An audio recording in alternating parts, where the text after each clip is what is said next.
मित्रांनो नमस्कार. कोचरेकर मास्टर या इंग्रजी शिकण्याच्या यूट्यूब मालिकेमध्ये 17व्या भागामध्ये मी आपलं स्वागत करतो. इंग्रजी भाषेचे बारकावे आणि खुब्या जर तुम्हाला नीटपणे आत्मसात करायचे असतील, जेणेकरून तुम्हाला इंग्रजीची वाटणारी भीती, दहशत आणि त्यामुळे येणारा न्यूनगंड याला दूर ठेवायचे असेल तर कृपया कोचरेकर मास्टरचे सगळे भाग तपशीलवार नुसते बघू नका. एक वही करा, त्याच्यात सगळं फळ्यावर दिलेलं आहे ते उतरून घ्या आणि जे तोंडी स्पष्टीकरण दिलेलं आहे ते त्याहूनही महत्त्वाचं आहे तेही त्याच वहीत उतरून घ्या आणि याची व्यवस्थित उजळणी करा, जेणेकरून तुम्हाला प्रत्येक मुद्दा तपशीलवार सुसंगतपणे आणि नीट लक्षात येईल. आजच्या भागाला सुरुवात करतो. आता आपण भूतकाळात रमलेलो आहोत, पण हे मी वर्तमान काळात बोलतोय. आपण भूतकाळाचा अभ्यास करतोय म्हणून मी म्हटलं की आता आपण भूतकाळात रमलेलो. तर आपण पूर्ण भूतकाळ आणि त्याचे वेगवेगळे पैलू पाहतो. ह्याच्यामध्ये आपण आता पाहणार आहोत प्रश्नार्थक आणि नकारार्थी वाक्य कशी लिहायची. पूर्ण परफेक्ट पास्ट टेन्स मधली इंटरॉगेटिव्ह आणि निगेटिव्ह वाक्य कशी लिहायची हे आपण इथे बघणार आहोत. याच्या आधी आपण जेवढी म्हणून इंटरॉगेटिव्ह सेंटेन्सेस बघितले, त्याचं सूत्र आणि याचं सूत्रही एकच आहे. आणि ते सूत्र असं की ज्या वेळेला प्रश्नार्थक वाक्य कुठल्याही काळामध्ये असेल त्यावेळेला आधी ऑक्झिलियरी म्हणजे कालदर्शक क्रियापद आधी येतं, सुरुवातीला येतं, नंतर करता येतो सब्जेक्ट, त्याच्यानंतर हा पूर्ण भूतकाळ असल्यामुळे V3 म्हणजे क्रियापदाचं तिसरं रूप, परफेक्टचं रूप. It, ate, eaten, swim, swam, swum. यातलं स्वम हे भूतकाळाचं जे तिसरं रूप आहे, परफेक्ट टेन्सचं रूप आहे ते. तर वाक्य बघा.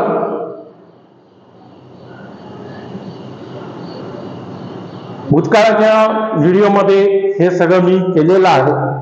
हॅड यू रेड, नीट लक्ष द्या, स्पेलिंग तेच आहे, उच्चार रेड आहे, रीड नाही. Had you read this book, हे पुस्तक तू वाचलेलं होतस का. Past tense. वाचलंस का नाही विचार, वाचलं आहेस का नाही विचार, वाचले होतेस का. Past perfect tense. Before I suggested, मी सुचवलं की हे पुस्तक वाच, चांगलं आहे, त्याआधी तू वाचलेले होतेस का. पास्ट परफेक्ट टेन्स प्रश्नार्थ. त्याचं उत्तर दोन प्रकारे, एक होकारार्थी आणि एक नकारार्थी. पहिलं आहे yes I had already gone through. To go through हा वाक्प्रचार आहे. टू गो थ्रू म्हणजे एखादी गोष्ट मन लावून वाचणे, तपशीलवार वाचणे. डोळ्या खालून घालेल आपण, अरे जरा काय लिहिलंय ते डोळ्या खालून घाल म्हणजे असं नाही, वाच असा त्याचा अर्थ होतो. गॉन थ्रू म्हणजे वाचणे. ही तदानुषंगिक माहिती लिहिता लिहिता सुचते, त्याचा तुम्हाला फायदा होणार आहे. याच्यामुळे तुमची शब्दसंपत्ती, ज्याला इंग्रजीमध्ये व्होकॅब्युलरी म्हणतात, ती आपोआप सुधारत जाणार आहे. त्यामुळे हे जे आहे हे पण लिहून घ्या. गॉन थ्रूचा अर्थ वाचणे इथे. दुसऱ्या शब्दाचा अर्थ आहे वेल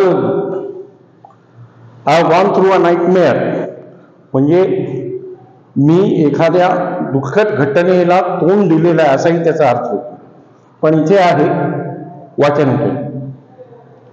हे तू सुचवण्याच्या आधी मी ते वाचलेलं आहे. दुसरं नकारार्थ नो, आय हॅडंट, उच्चार हॅडंट लघुरूप. हॅड नॉटचं लघुरूप आहे हॅडंट, पण ते लिहिताना इथे वरती कॉमा देणं आवश्यक आहे.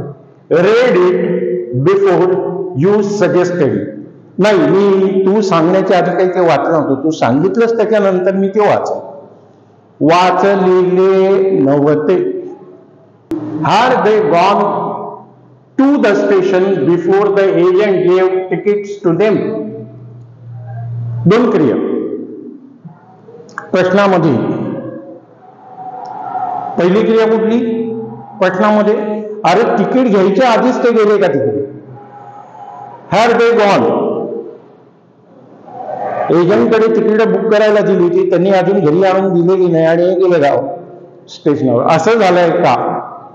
आधीच्या पाठामध्ये टाइमलाईनवर दोन क्रिया, दोन वेगळे खडू वापरून दाखवलेल्या होत्या आणि आधीच्या क्रियेला पास्ट परफेक्ट टेन्स वापरायचं हे सांगितलं होतं. इथे पण तिकीट काढायच्या आधी कुठली क्रिया झाली? जाण्याची क्रिया झाली. हे प्रश्नात विचारलं. Had they gone to the station before agent gave tickets to them? ते तिकीट ज्या एजंटकडनं आपण बुक केलंय त्याच्याकडनं मिळण्याच्या आधीच तिकडे गेले का? म्हणजे आधी क्रिया झाली, त्याला पास्ट परफेक्ट टेन्स लावला.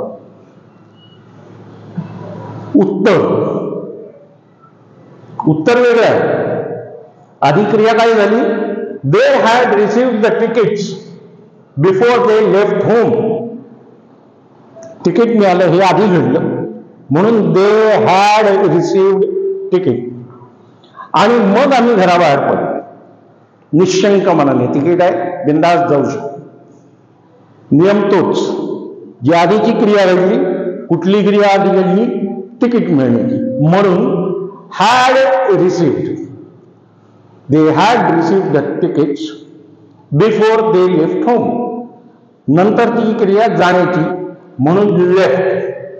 had left नाही, leave नाही. हा left म्हणजे डावा नाही. leave सोडून जाणे याचा भूतकाळ. भूतकाळ पास्ट परफेक्ट टेन्स नाही.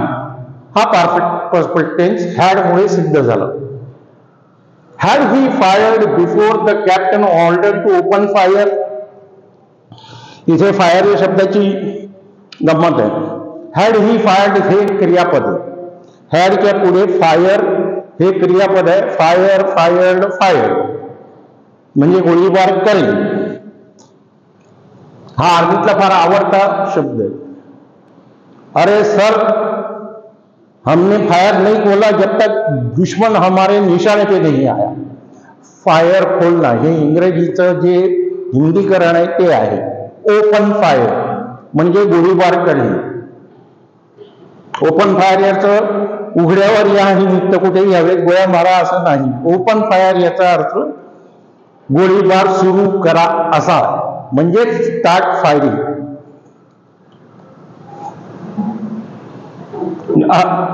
सैन्याचे नियम कडक असतात. तुमचा जीव गेला तरी चालेल, पण जोपर्यंत तुम्हाला गोळीबार करण्याची आज्ञा नाही तोपर्यंत तुम्ही गोळीबार करायचा नाही.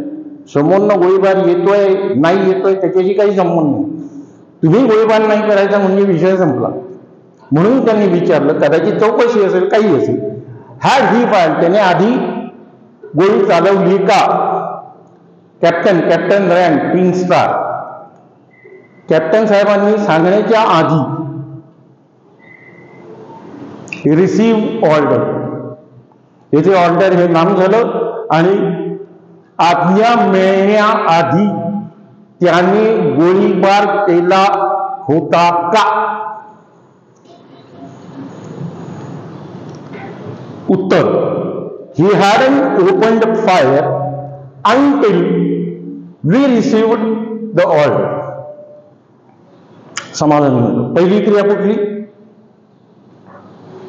गोळीबार केला नाही ही क्रिया, म्हणजे ज्याच्यासाठी कदाचित चौकशी चालू आहे त्याचा खुलासा. तुम्ही म्हणताय गोळीबार केला, पण कधी? आज्ञा मिळाल्यानंतर. अंटिल, जोवर आज्ञा मिळाली नाही तोवर गोळीबार केलेला नव्हता. Had not, he hadn't opened fire. इथे फायर आधी फायर्ड आलं होतं, इथे ओपन्ड हे या फायर या कर्माचं क्रियापद आहे. पुढचं चौथं वाक्य पहा. Had we left the workshop before the time got over. Time got over, वेळ पूर्ण झाला.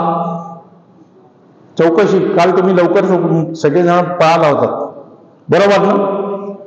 त्यावेळेला ते सगळे कामगार एकत्र किंवा त्यांचा जो मुकादम असेल तो असं म्हणून सांगत असतील. वी हॅड नॉट लेफ्ट, आधीची क्रिया म्हणजे उपस्थितीची, पण सांगितलंय आम्ही गेलो नव्हतो, कारखाना किंवा वर्कशॉप सोडून गेलो नव्हतो. कधीपर्यंत? बेलवाजीपर्यंत. शिफ्ट सुटायची वेळ झाली, मोठी रिंग वाजली आणि मग आम्ही गेलो. म्हणजे आधी काय झालं? आम्ही उपस्थित होतो, मात्र ते नकारात्मक सांगितलं, आम्ही गेलो नव्हतो, कारण ती चौकशी. वी हॅड नॉट लेफ्ट आधी. बेगॅन, टाइम गॉट ओव्हर हे नंतर झालं,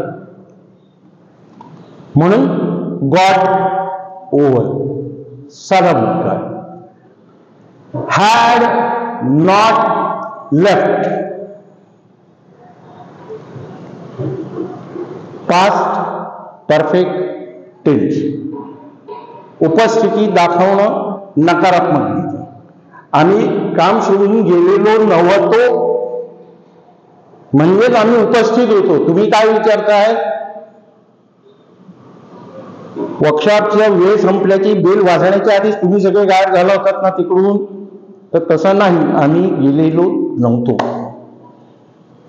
या सगळ्यावरनं तुमच्या लक्षात येईल विधानार्थी वाक्यात जशी 2 वाक्य असावी लागतात. पहिली जी घटना घडलेली आहे भूतकाळात, भूतकाळातल्या 2 घटनातली पहिली घटना जी असेल त्याला पास्ट परफेक्ट टेन्स लागतो, आणि त्याला लागून लगोलग जी दुसरी घटना घडलेली आहे पण त्याच्यानंतर घडलेली असेल त्याला साधा भूतकाळ लागतो.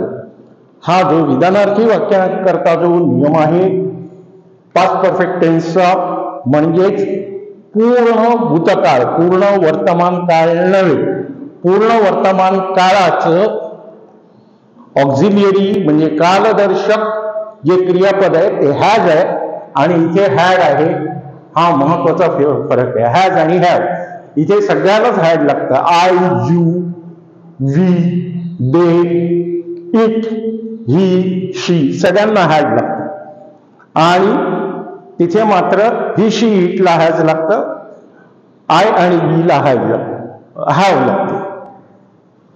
तर पास्ट परफेक्ट टेन्सची नकारात्मक वाक्य कशी लिहायची, प्रश्नात्मक वाक्य कशी लिहायची, त्याचं सूत्र काय आहे हे इथे समजावून सांगितल्यानंतर तुम्हाला पुन्हा एकदा विनंती करायची आहे, नुसते व्हिडिओ बघून तुम्हाला काही समजणार नाही. या फळ्यावर जे काही लिहून दिलेलं आहे ते कृपया उतरवून घ्या.